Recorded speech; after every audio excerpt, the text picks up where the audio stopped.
Friends, welcome to our YouTube channel target the exam.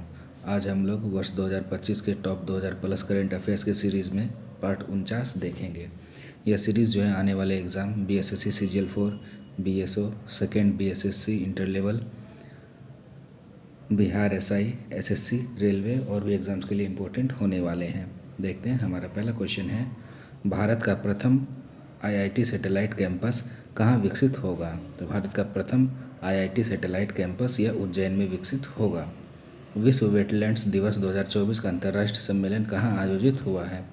तो विश्व wetlands दिवस 2024 का अंतर्राष्ट्रीय सम्मेलन यह इंदौर में आयोजित हुआ है। भारत के यूपीआई भुगतान को स्वीकार करने वाला पहला यूरोपीय देश कौन सा है?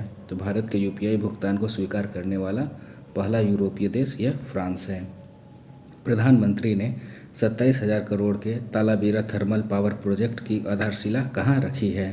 प्रधानमंत्री ने 27,000 करोड़ के तालाबीरा थर्मल पावर प्रोजेक्ट की आधारशिला यह उड़ीसा में रखी है। Sports journalist federation of India ने किसे स्वर्ण पदक से सम्मानित किया है? Sports journalist federation of India ने मिल्खा सिंह को जो है स्वर्ण पदक से सम्मानित किया है। ग्रैमी अवार्ड्स 2024 में ग्लोबल म्यूजिक एल्बम पुरस्कार से सम्मानित फ्यूजन बैंड शक्ति का संबंध किससे है? ग्रैमी पुरस्कार 2024 में ग्लोबल म्यूजिक एल्बम पुरस्कार से सम्मानित फ्यूजन बैंड शक्ति का संबंध यह शंकर महादेवन और जाकिर हुसैन से है। केंद्रीय मंत्री जी किशन रेड्डी ने भारत के पहले डिजिटल राष्ट्रीय संग्रहालय की आधारशिला कहाँ रखी है? केंद्रीय मंत्री जी किशन रेड्डी ने भारत के पहले डिजिटल राष्ट्रीय संग्रहालय की आधारशिला यह हैदराबाद में रखी है। समान नागरिक संहिता विधेयक पारित करने वाला पहला राज्य कौन सा है? तो समान नागरिक संहिता विधेयक पारित करने वाला पहला राज्य यह उत्तराखंड है। वाटर डाइजेस्ट विश्व जल पुरस्कार 2023-24 के तहत जल योद्धा पुरस्कार किसे मिला है?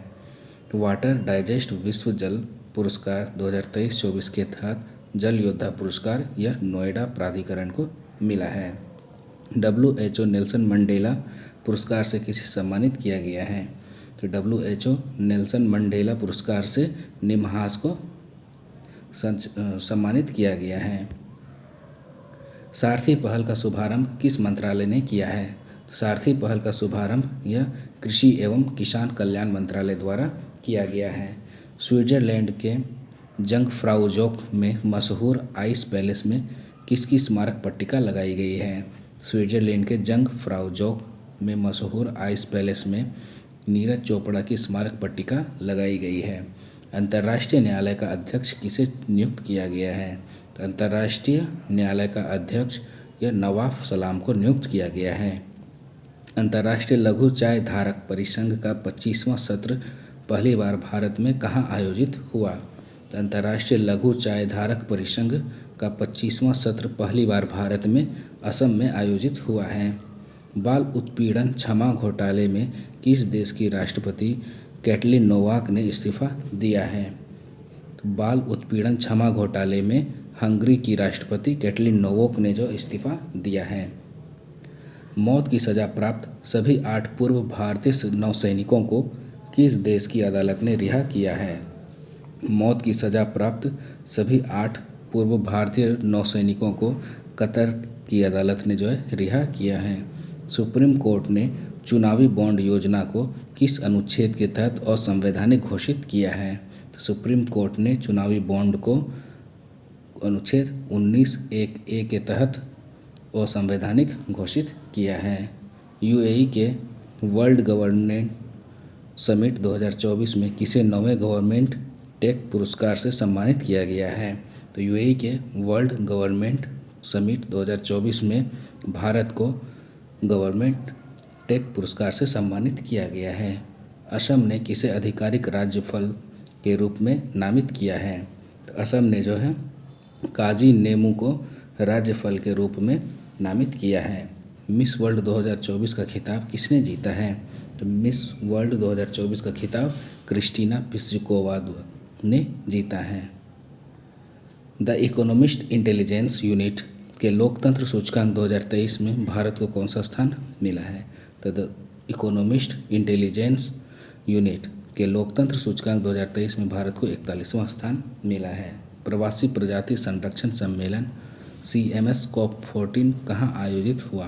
तो प्रवासी प्रजाति संरक्षण सम्मेलन यह उज्बेकिस्तान में आयोजित हुआ है। पुडुचेरी और तमिलनाडु ने रोडामाइन बी की उपस्थिति के कारण किस पर प्रतिबंध लगाया है? तो पुडुचेरी और तमिलनाडु ने रोडामाइन बी की उपस्थिति के कारण कॉटन कैंडी पर प्रतिबंध लगाया है। चंद्रमा पर सफलतापूर्वक टच डाउन करने वाली विश्व की पहली निजी कंपनी कौन सी है?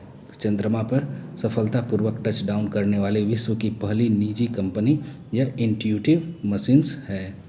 विश्व की सबसे ऊंची लद्दाख की फ्रोजन लेक मैराथन किस राज्य ने जीती है? तो विश्व की सबसे ऊंची लद्दाख की फ्रोजन लेक मैराथन यह मध्य प्रदेश द्वारा जीता गया है।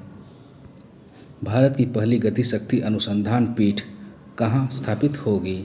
भारत की पहली गति शक्ति अनुसंधान पीठ यह IIM शिलोंग में स्थापित होगी। भारत का पहला सेप्टिक टैंक सफाई रोबोट होमोसेप एटम किस IIT ने विकसित किया है? भारत का पहला सेप्टिक टैंक सफाई रोबोट होमोसेप एटम यह IIT मद्रास द्वारा विकसित किया गया है। भारतीय सेना ने पहला संयुक्त सैन्य अभ्यास सदा तनसिक किसके साथ किया है? तो भारतीय सेना ने पहला संयुक्त सैन्य अभ्यास सदा तनसिक यह सऊदी अरब के साथ किया है। 43 वर्ष की उम्र में युगल में ग्रैंड स्लैम जीतने वाले सबसे उम्रदराज खिलाड़ी कौन बने हैं?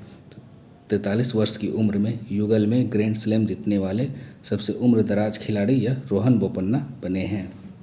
वर्ष 2024 में भारत का पहला यूनिकॉर्न बनने वाला स्टार्टअप कौन सा है? तो वर्ष 2024 में भारत का पहला यूनिकॉर्न बनने वाला स्टार्टअप यह क्रूटीम है।